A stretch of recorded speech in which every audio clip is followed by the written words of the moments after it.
And then let's step into step 2. The customer then figures out a company they want to at least find out more information about. They pick up the phone and call a servicer. So what does that experience look like? Does the phone even get picked up? Does the phone get picked up in 30 seconds? What does that experience look like? What information are you providing the customer over the phone? That's important. So then you've sold it. The customer's coming into your door. The customer gets to the parking lot. What does that experience look like? Was it easy to find parking, hard to find parking? Do they know where the store is? Does it look good from the outside? Customer then walks in, talks to maybe you, maybe one of your employees. What does that experience look like? We haven't even got to the repair yet, by the way. This is just focusing on the customer's journey, getting to where they want to get their phone fixed.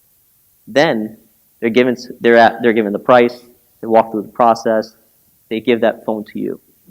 Now the waiting game begins. And this is where everybody becomes an expert, right? They're like, this is the part where either it's a 1 hour repair, a half hour repair, whatever it is. Now the customer is without their phone. And either they are walking out of your store, going somewhere else. So what does that experience look like? How do they know that your phone is finished? When to pick it up?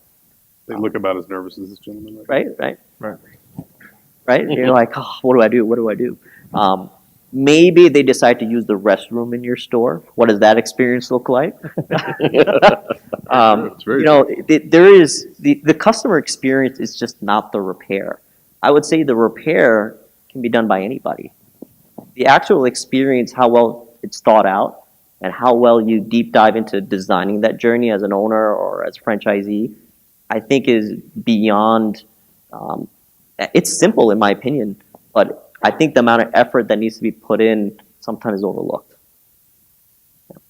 Yeah, that's very true, and that's that's a lot of what I'm running into when I talk to guys on the phone. Because some weeks my phone can be a crisis hotline for repair shops and suppliers and amongst others, and it's about well, I just want it. We've been fixing phones for 5 years. We're number one, the number one repair shop in town. Why can't we be Samsung Direct?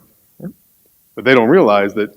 When you say, go look on their Yelp reviews, go look on their Facebook reviews, you're reviewing that to your standard. Yep. You're not reviewing that to the other repair shop in town standard. You can't say, well, we're the best repair shop on Yelp. You're bringing it to where do your reviews match to next to another best in class service? Correct. What we'll do is we'll be in a meeting and sure enough we'll validate, right? We'll go on Yelp, we'll go on Facebook, we'll even go on Glassdoor to see what your employees are saying. Because the world we live in today is that I don't need to wait till the end of a meeting to validate. You could check it right now.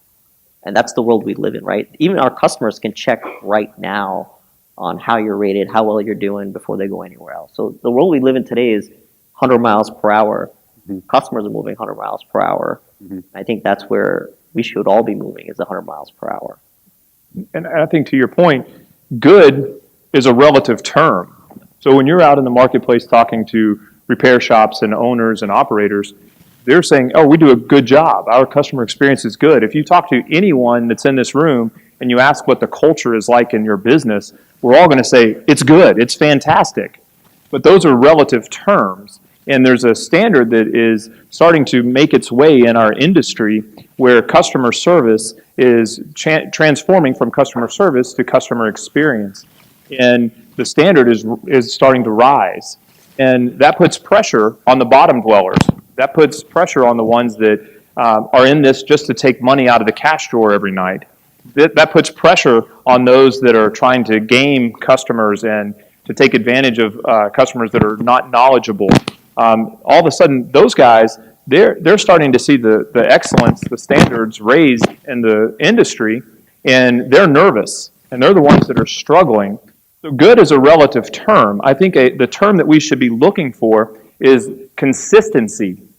If you look across any relationship that you have, whether it be with your spouse, your parents, your employer, a partner of some sort, consistency is more important than anything else. My wife, she knows what she gets with me. I'm a middle-aged guy that's carrying too much weight. I'm slightly balding. I have a double chin and a big nose. But you know what I am? I'm extremely consistent. Every day I get up and I act the same way. I'm not going to go lose 30 pounds because then she's going to expect something different. But my point is that consistency is something that people look to so that they are wanting to partner with you. If your mood swings are up and down and it's a pendulum back and forth, people get frustrated with you. But if you're always consistent, then they know how to operate in partnership with you. So I believe that the thing that we need to look at is the consistent customer experience instead of saying we have a good customer experience. And if you operate more than one store, you're going to see that you may have a wonderful manager or leader in one store, and that store crushes it on customer service and the customer experience. Your other store may have a less stellar operational manager or leader, and that store struggles. So it's about that consistency. So I would say we need to drop the term good out of our industry, and we need to look for consistency. Yeah, that's a great point.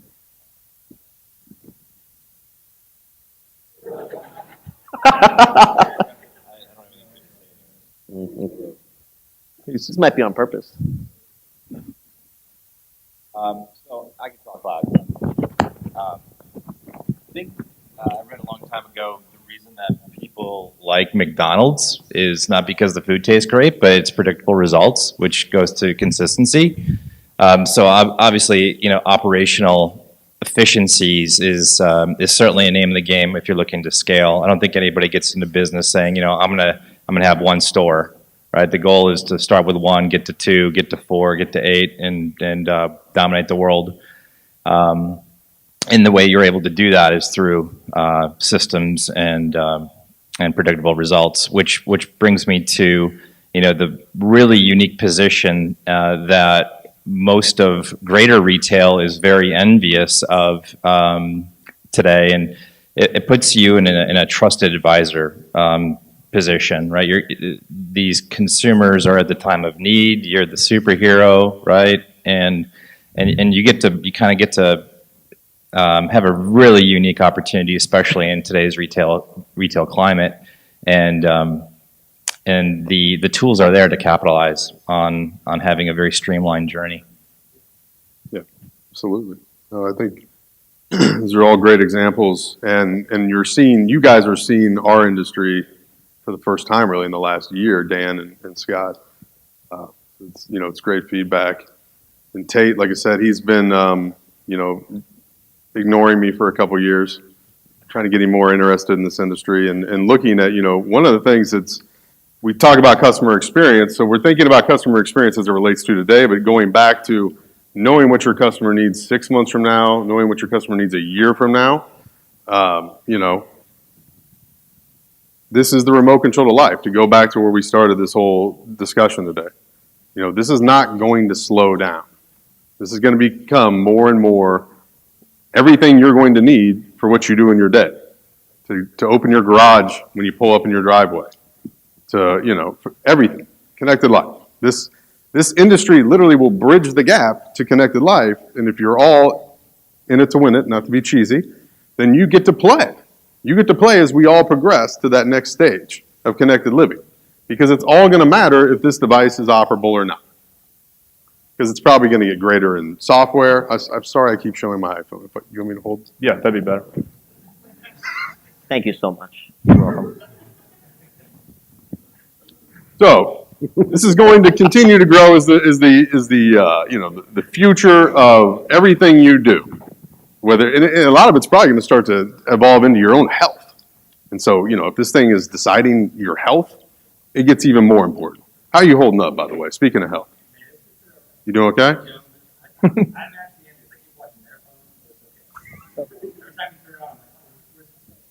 want me to check? It says Samsung on it. Yeah, it says Samsung. So I know Tate's been working on some interesting things. I would love for you to share with the audience today on kind of what you see as the store of tomorrow, the experience of tomorrow as it relates to the IoT. I think that, the thing that to me is the most interesting about this industry are the guys that understand that it is a service industry, right? So we're seeing little pockets of really, really interesting connections getting made, right? So we're seeing guys that are bridging the gap between, it's like, okay, well, I've been repairing phones. And I think to talk real quickly about the elephant in the room on that, right? Like we're in a place where the repair industry is maturing. Well, what follows maturity is margin shrinkage, right? So suddenly a business that was easy, right, easy to make money at, because what I've discovered is gross profit has a tendency to cover a myriad of mistakes, right? You can do a lot of stuff wrong when you have a really high gross profit margin, and still manage to make it work. As new players come into the space, as better players come into the space, as technology changes, as higher difficulty repairs become the norm, as all these different things happen, well, that all means lower margins, right? That all means lower margins for the same business that you've always been doing, right? And they say, the single greatest risk to future success is current success. Well, we've always done it that way before, and it worked then. And we know that that's not going to be the case, right? So as long as we're all in that same foundational place, right? I think the thing that excites me about it is we're seeing some guys that, it's not to be said that there's not going to be some money made in the very narrow business model that is replacing broken screens, because people are still going to break their screens. But I think some of the things that are really interesting and some of the things we're starting to see in the connected life stores are these guys that all of a sudden join forces with the home security company and the home automation company. And, I talked to a guy just the other day, and he had 15, he told me they had 15 offices, stores, 15 physical locations. He had 180 employees. Now, what the heck do you have 180 employees working at 15 locations for? It's like, oh, well, we have 80 service trucks. Oh. So, yeah, they have 15 stores, but they have 80 service trucks because they don't fix phones. They fix the remote to the home automation, to the security system, to the theater system, to the AV system, and ultimately that's their business, right? Their business is the entire connected environment, not just the phone repair. And to me, you're talking about, okay, this is a whole different space. And then I think that as we continue to talk about that customer experience and where that heads and what that looks like in the future of this space, it becomes a really interesting conversation about the fact that the barrier to entry no longer becomes capital and cash, although that's important. The barrier to entry becomes knowledge, because you can't throw enough money to understand how all that stuff works together and to amass the knowledge that it takes to understand how to be a low voltage contractor and repair phones and install AV equipment and, right? So to me, that's where that barrier exists is where the opportunity exists and where the margin exists, right? So did that go down the path that you were? Yeah, no, absolutely. And I mean, it speaks to I don't mean to keep beating up repair shops, because I could beat up suppliers, I could beat up depots, I could beat up a lot of y'all. But with the repair world, in the repair shop world it's reality of the situation. It's evolving really quickly.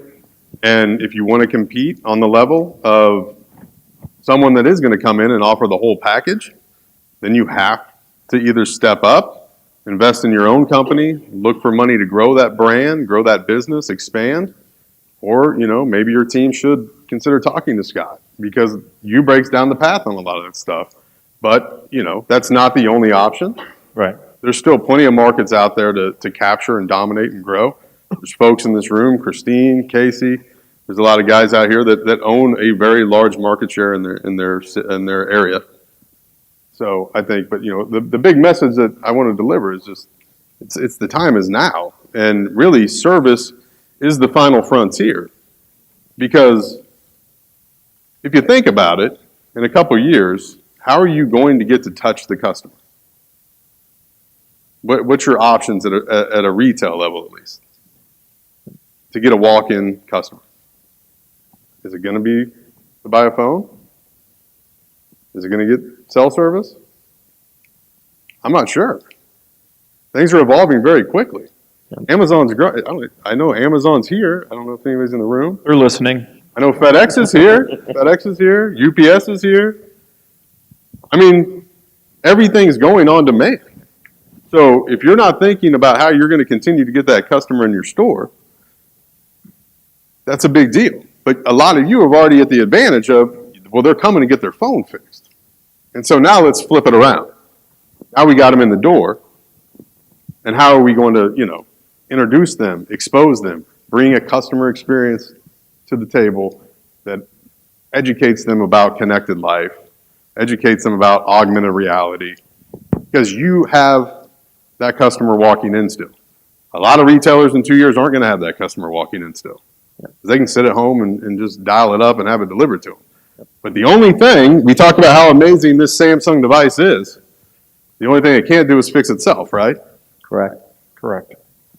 And so where a lot of folks are hung up right now, I think, is they're too busy trying to do everything themselves still. And that goes, once again, to the supply chain world, to the depot world. There's amazing software here. There's amazing software here that can make your lives a lot easier if you can just stop trying to control everything. And Dan, I think, can speak to, what is iQmetrix going to bring in to the wireless service center that's going to allow owner-operators and employees to free up their time from automation? That's the million-dollar question.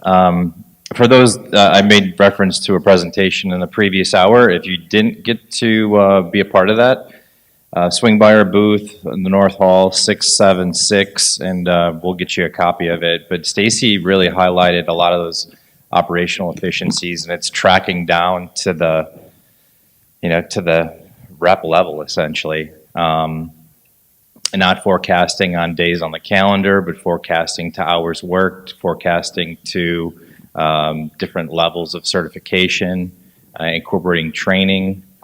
And I guess I'm going to steal some of her message there again. And it's not a human process. It's automated, and following that path through customized process will give you essentially operational efficiencies, which are ultra critical to being in business now, because the playing field is really that high.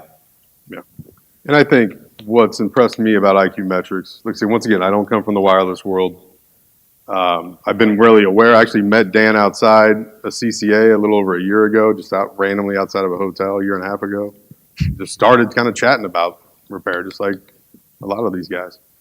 And I think what's interesting is you guys know your customer experience. You know what you need to bring to the table, and you guys are doing a lot of research.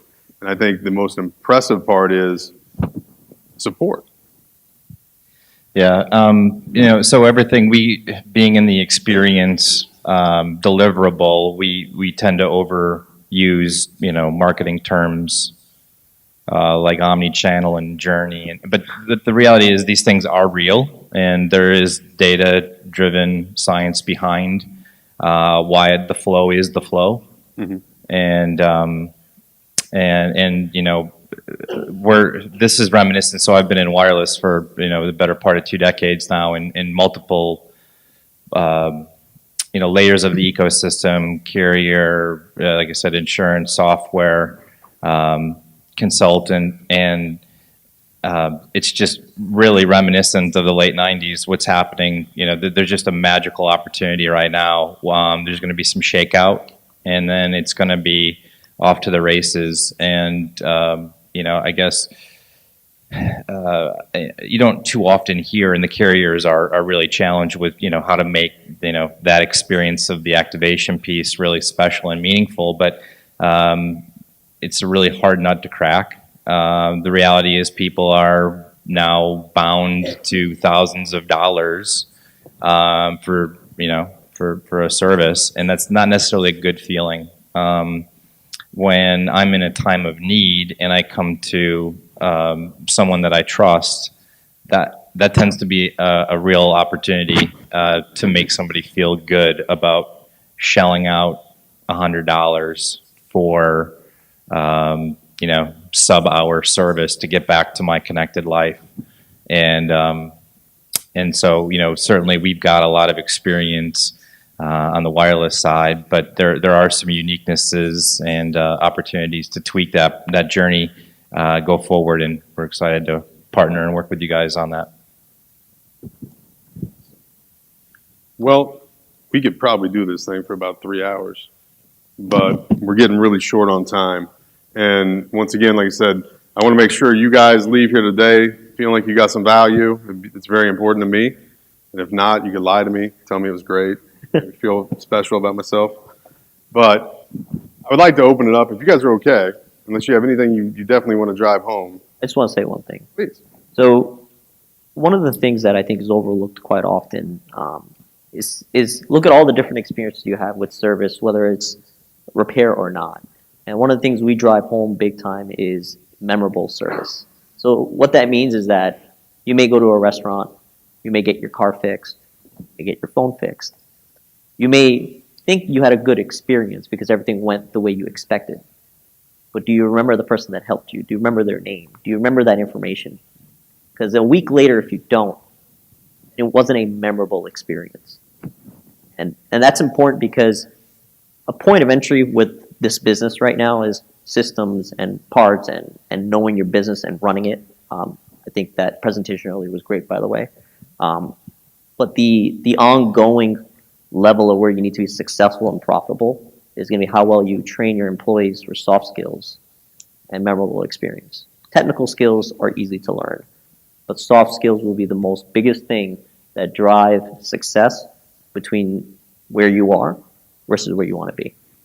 Can I piggyback on what he said there? Absolutely. So I think we also have to look at this industry and say, there's not an identity crisis in this space as much as people want you to believe that there's an identity crisis. But I believe that some of us walk through times where we have an identity crisis and we're not sure who we are.